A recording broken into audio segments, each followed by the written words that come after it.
नमस्कार, न्यूज़ 18 का digital platform देख रहे हैं आप और मैं हूं आपके साथ ऋतु सिंह। चक्रवात मोंथा का असर देश के कई हिस्सों में देखने को मिल रहा है। ये चक्रवाती तूफान अब धीरे धीरे कमजोर होने लगा है, जिसके कारण शुक्रवार तक पश्चिम बंगाल के कई जिलों में भारी बारिश की संभावना है। आईएमडी ने कहा है कि जैसे ही चक्रवात उत्तर पश्चिम दिशा में आगे बढ़ेगा और दबाव क्षेत्र में कमजोर हो जाएगा, दक्षिण बंगाल के कुछ हिस्सों में हल्की से मध्यम बारिश की संभावना है। और इसके साथ ही चक्रवात मोंथा का असर अब छत्तीसगढ़ में भी दिख रहा है, जिसके बाद से मौसम विभाग ने अगले 3 दिनों तक राज्य में तेज हवाओं और भारी बारिश की चेतावनी जारी की है। मौसम विभाग ने दक्षिण छत्तीसगढ़ के 5 जिलों नारायणपुर, बस्तर, बीजापुर, दंतेवाड़ा और सुकमा में रेड अलर्ट जारी कर दिया है। बस्तर में आसमान पर काले बादल छाए तेज बारिश की संभावना जताई जा रही है। वहीं हवाओं की रफ्तार 60 से 70 किलोमीटर प्रति घंटे तक जा सकती है।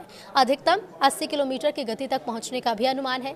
रायपुर, दुर्ग और बस्तर संभाग में भी आज तेज हवाएं और बारिश संभव है। मौसम विभाग ने लोगों को सतर्क और सुरक्षित रहने की अपील की है। इसके साथ ही बस्तर में भी बारिश शुरू हो चुकी है। बस्तर में भी चक्रवात मोंथा का असर देखने को मिल रहा है। कई जिले में रुक रुक कर बारिश हो रही है। सुबह से ही ठंडी हवा चल रही है। आसमान में बादल छा गए हैं और सुकमा, बीजापुर, नारायणपुर में भी रेड अलर्ट जारी किया गया। इसके बाद मौसम विभाग ने एडवाइजरी भी जारी की है। तो चक्रवाती तूफान मोंथा का असर छत्तीसगढ़ के जशपुर में भी देखने को मिला है। तेज हवाओं के साथ रात भर से रुक रुक कर बारिश हो रही है। बेमौसम बरसात ने किसानों की मुश्किलें बढ़ा दी हैं, जिससे खेत में धान की पकी खड़ी फसलों को नुकसान पहुंच रहा है। बंगाल की खाड़ी में चक्रवाती तूफान मोंथा सक्रिय है, जिसका असर अब उत्तर बिहार के मौसम पर भी दिख रहा है। इसी कड़ी में मुजफ्फरपुर जिले में अगले 3 दिनों तक मध्यम बारिश होने के आसार हैं। डॉक्टर राजेंद्र प्रसाद केंद्रीय कृषि विश्वविद्यालय पूसा के मौसम विज्ञान विभाग ने मंगलवार को इसका पूर्वानुमान भी जारी किया है। मौसम वैज्ञानिकों के अनुसार इस तूफान के प्रभाव से जिले में तापमान में 3 से 4 डिग्री सेल्सियस तक गिरावट दर्ज की जा सकती है। इन तारीखों पर बारिश हो सकती है। विभाग के मौसम वैज्ञानिक डॉक्टर AK सत्तार का कहना है कि 30 और 31 अक्टूबर से लेकर 1 नवंबर तक जिले के अधिकांश इलाकों में मध्यम बारिश होगी। ये बारिश मोंथा चक्रवात का सीधा असर होगी। इस दौरान 20 से 25 किलोमीटर प्रति घंटे की रफ्तार से हवा चलने की भी संभावना है। मंगलवार को मुजफ्फरपुर का अधिकतम तापमान 33.2 डिग्री सेल्सियस और न्यूनतम तापमान 22 डिग्री सेल्सियस दर्ज किया गया। बारिश के बाद फिर से गर्मी पड़ेगी। उन्होंने कहा है कि बुधवार से 1 नवंबर तक बिहार के कई जिलों में इस तूफान का प्रभाव रहेगा। इस दौरान गरज तड़क के साथ बारिश भी हो सकती है और कहीं कहीं 30 से 40 किलोमीटर प्रति घंटे की रफ्तार से तेज हवा चलने की संभावना है। हालांकि मौसम विभाग का कहना है कि बारिश का प्रभाव खत्म होते ही अधिकतम तापमान में फिर से बढ़ोतरी देखी जाएगी। पश्चिम बंगाल के इन जिलों में भारी बारिश का अलर्ट है।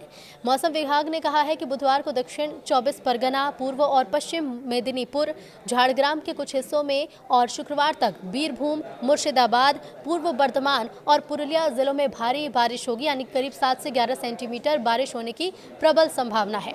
विभाग का कहना है कि शुक्रवार को उत्तर बंगाल के जिलों दार्जिलिंग, कालिम्पोंग, जलपाईगुड़ी, कूचबिहार और अलीपुरद्वार के कुछ हिस्सों में भारी से बहुत भारी बारिश होने की संभावना है। आईएमडी के पूर्वानुमान में कहा गया है कि मालदा, उत्तर और दक्षिण दिनाजपुर समेत उत्तर बंगाल के सभी जिलों में गुरुवार और शुक्रवार को भारी बारिश की संभावना है।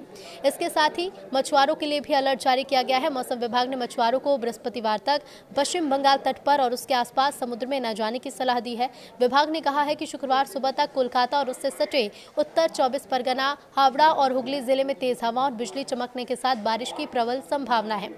इसी बीच कृषि वैज्ञानिकों ने किसानों को सतर्क रहने की सलाह दी है। धान की कटाई करने वाले किसान फसल को सुरक्षित स्थान पर रखें ताकि बारिश और तेज हवाओं से नुकसान ना हो। वहीं आलू और सरसों की बुवाई की तैयारी कर रहे किसानों को अगले 3 दिन तक रोपाई टालने की सलाह दी। मौसम विभाग का अनुमान है कि 3 दिनों तक बादल छाए रहेंगे। दिन के तापमान में कमी के साथ मौसम सुहाना बना रहेगा। हालांकि कभी कभी तेज हवा और बारिश के चलते ठंडक बढ़ सकती है। भीषण चक्रवात मोंथा कमजोर होकर एक चक्रवाती तूफान में बदल गया और पड़ोसी आंध्र प्रदेश और तेलंगाना से आगे बढ़ गया, जिसके चलते ओडिशा की राजधानी भुवनेश्वर समेत राज्य के कई हिस्सों में बारिश हुई। विभिन्न जिलों से भूस्खलन, पेड़ों के उखड़ने और घरों को नुकसान की कई घटनाएं सामने आई हैं। आईएमडी के बुलेटिन में कहा गया है कि राज्य के तटीय क्षेत्र में 30 किलोमीटर प्रति घंटे से 40 किलोमीटर प्रति घंटे की रफ्तार वाली हवाओं के साथ हल्की से मध्यम बारिश दर्ज की गई। इन क्षेत्रों में खुर्दा, कटक, पुरी, केंद्रपाड़ा और जगतसिंहपुर जैसे जिले शामिल हैं। सबसे ज्यादा 105 किलोमीटर बारिश मयूरभंज जिले में, इसके बाद बालासोर में 93.5 मिलीमीटर, खुर्दा में 90 मिलीमीटर और चांदबाली में 74.4 मिलीमीटर बारिश दर्ज की गई है।